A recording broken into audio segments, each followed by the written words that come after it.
So, hello. I just wanted to talk with you all today about why avoidance can be problematic.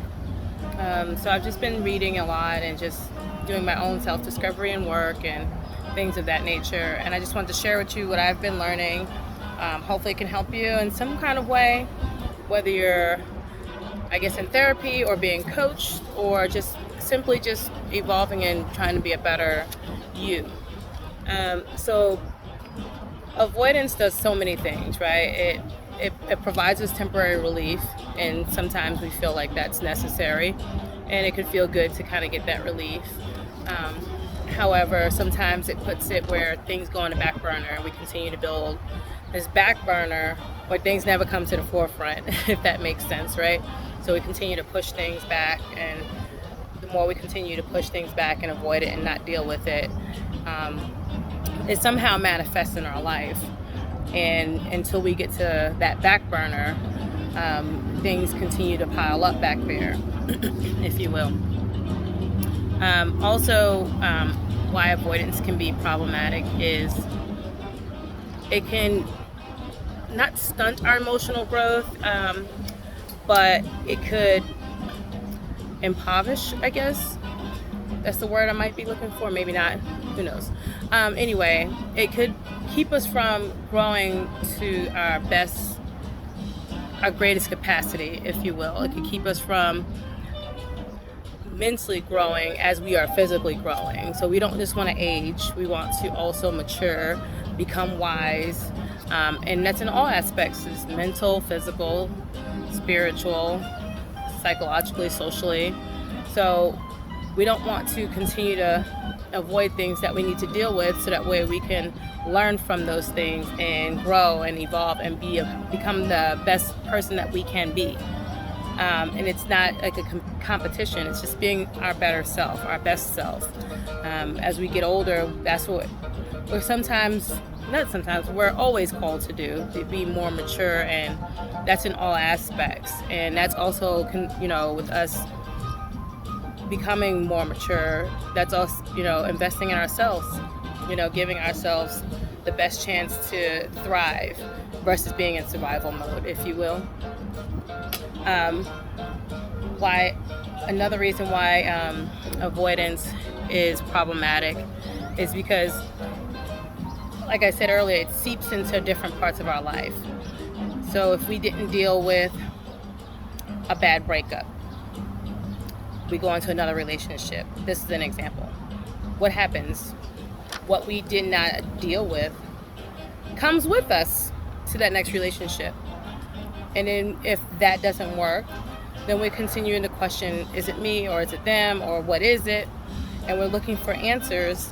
And not that you're at fault or that person's at fault. We're taking fault off the table. But we have to do the work we need to do for ourselves.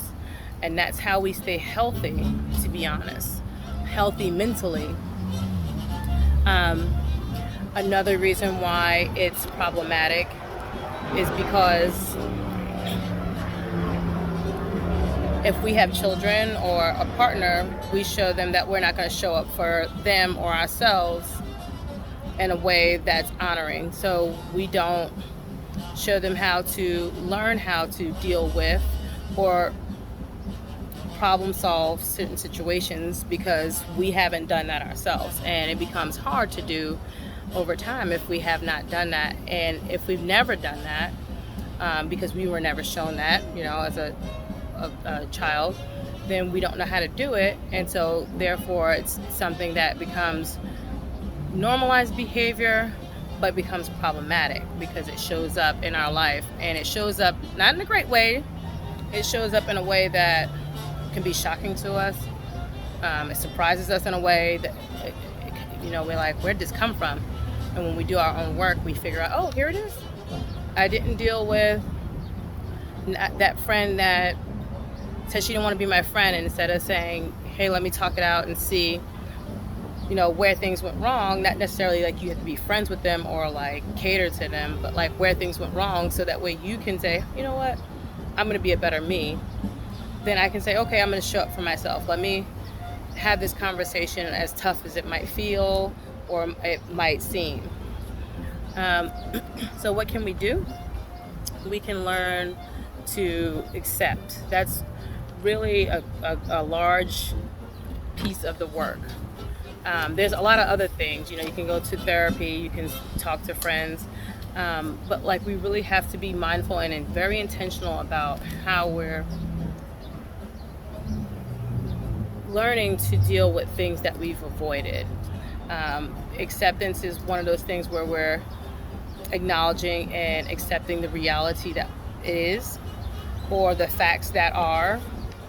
And that doesn't mean that we have to say, you know what, I have to eat crow, but it just has you just saying, I acknowledge this. This is what happened. This is the reality.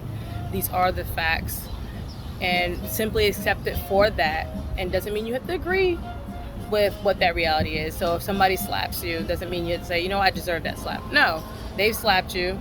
That's the fact. Yeah, it wasn't right. And sometimes we might say, you know what, I'm not going to accept that. But if we're doing our own work and saying, you know what, I'm not going to stoop to your level. You've done that. I don't accept why you did that, but you have. And you know what? I'm going to be the bigger person and I'm going to walk away. Yes, it seems hard. Trust and believe me, I'm human as well. We're not perfect people by no means, but we are people that have evolved for centuries. And so therefore we're getting better with the things we know and how to be as a people, as a society, and small cultures and clusters of cultures, right? So acceptance is one of the things I've just been like really reading up on and just really taking a deep dive in, because it really does keep us from being in places where we're super anxious or depressed. Like there's a pendulum. So accepting what is, you know, also staying in the here and now, also partializing. What is it that I need to come to terms with? Not necessarily agree with, but like say, hey, you know what? These are the things that are laid out before me. And how do I feel about these things? What do I think about these things? Because we do our work in here in our heart, what we feel, but we also have to do the work with our mind. What do we think? Because we have to, you know, we're mind and body. We're connected. So if we're only doing what we think all the time and we're never, you know, discovering how we feel, we're neglecting that part of ourselves. And that's not fair to who we are. We have to acknowledge that. And that might also be the part of the work you're called to do, is accept, you know, like how you're feeling. Because, you know, things make us feel a certain way. And then when we feel a certain way, what happens? We behave a certain way. And that behavior could be avoidance. So therefore, looking at why we avoid also is very, very, very important. It's a very big piece of our work. And I say ours because I'm always in there too. Like I'm always looking at, you know, just being a better person and, you know, trying to be my best self. I fall short every day. Probably multiple times a day, times that I don't even recognize or realize or whatever. But when I go back and reflect upon my day, that's when I say, okay, what is it that I need to accept? If I talk to someone abrasively at work and I didn't mean to, but like it's just in the moment or in the momentum, I say, you know what, man, I really seem like I came off harsh, and they probably took it that way. Or they probably didn't, but what can I do is I can accept that that's the way I came off.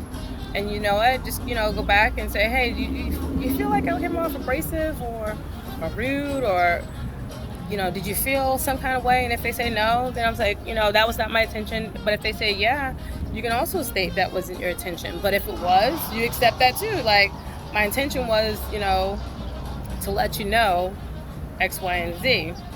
Maybe not in that way, but my intention was to let you know. So just accepting what is and the facts and your reality, instead of trying to avoid it. Because when you avoid things, you know, another reason why avoidance is problematic is because when you avoid things, they don't get better. Let me tell you, they get worse. They don't just magically disappear. They continue to grow over time. If it's something that causes you to feel a certain way, whether you recognize it or not, it continues to get worse over time, because that same instance or situation is potentially going to happen again. And if it doesn't, something similar to it or something else will happen, and it will make that initial or that prior instance more exacerbated, if you will. So there's just a lot of reasons why I've just been reading about, not avoiding, learning to accept, because it's so helpful to, grow as a woman, a mom, a wife, a co-worker, a colleague. I mean, just the plethora of hats that I wear, and I'm sure many of you wear. And so just to be your best self, I just encourage you to do a little bit of deep diving. I love to encourage people to do a lot of self-discovery, because it helps us to become great people. And if we become great people, if we have little ones, they become great people, greater people, if you will. So that's all I had for you guys. I will continue just to check in, leave some information, share what I know, share what can be beneficial to you, what has been beneficial to me. I might even share what's not been beneficial to me. Just always looking to share the love and the wealth and the knowledge of what it is that runs up here in my head with those that can benefit. So I will holler at y'all later.